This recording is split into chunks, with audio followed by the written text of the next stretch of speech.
আসসালামু আলাইকুম বন্ধুরা। সিম গাছের গোড়ায় যে রোগটা দেখতে পারছেন, এই রোগটার নাম হচ্ছে কালার ফুট রোগ। এটি মূলত ব্যাকটেরিয়া জনিত রোগ।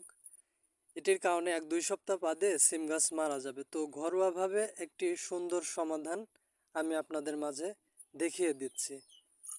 প্রথমে স্বচ্ছ পানি নেবেন একটা জারের মধ্যে, তারপরে আধা চামচ হলদি,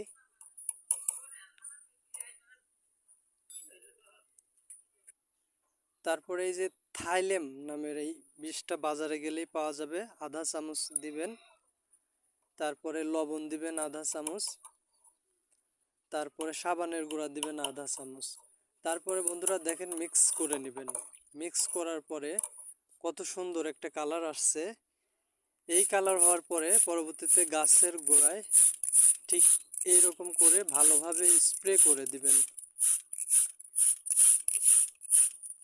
আমি যেমনটা ভাবে দিচ্ছি ঠিক ভালোভাবে স্প্রে করে দিবেন।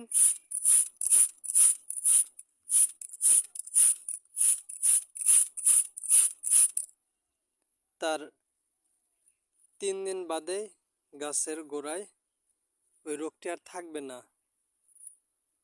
এই যে গাছের গোড়ায় এই রোগটি থাকবে না